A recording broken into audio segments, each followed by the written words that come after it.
comment peut-on se mettre comme ça, dans une relation comme ça?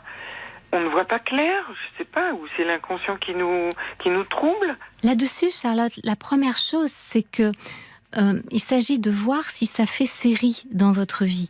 Parce que finalement, quand nous sommes pris par le sentiment amoureux, ce que vous avez appelé le coup de foudre, Oui. nous logeons dans l'autre notre idéal, c'est-à-dire qu'il incarne des traits idéaux masculins pour vous.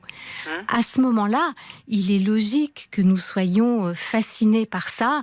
La question, c'est est-ce que vous avez le sentiment que dans votre vie, ça fait série, au sens où vous auriez eu plusieurs coups de cœur, suivis de déception ou suivis chaque fois d'une relation avec un homme qui s'absente ou dont vous avez le sentiment qu'il se joue de vous. Est-ce que vous avez l'impression qu'il y a un scénario de répétition? Oui, il y en a un. Il y en a un, oui. J'y ai pensé. Eh oui. Oui. Parce que c'est là qu'est l'inconscient. Oui. Si vous voulez, l'inconscient n'est pas contre nous, mais l'inconscient, tant que nous n'analysons pas de quoi sont faites les répétitions, Oui. eh bien, il reproduit.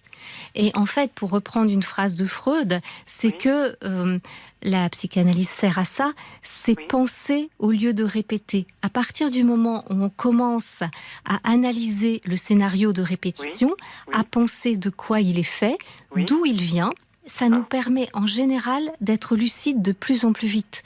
C'est-à-dire que là où à un certain moment dans notre vie, on pouvait être capté par une relation, passer par la déception, passer par l'angoisse, l'attente, mettre parfois des mois, voire des années à parvenir à se sortir de la relation, c'est ce que vous faites, puisqu'au bout de 4 mois, vous arrivez déjà... Là, ça me fait du bien ce que vous dites. Oui. Oui, parce que là, j'ai compris assez vite, quoi, quand même. Exactement. Vous arrivez à un cycle qui est tout à fait simple. Je ne trouve pas que ce soit affreusement névrotique d'être capté par un coup de foudre.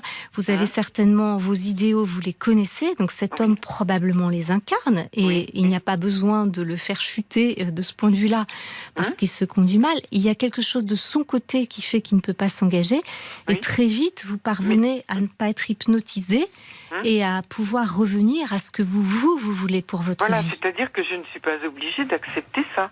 Je peux dire pour moi, mais non, ça ne te va pas, Charlotte, ça ne te va pas.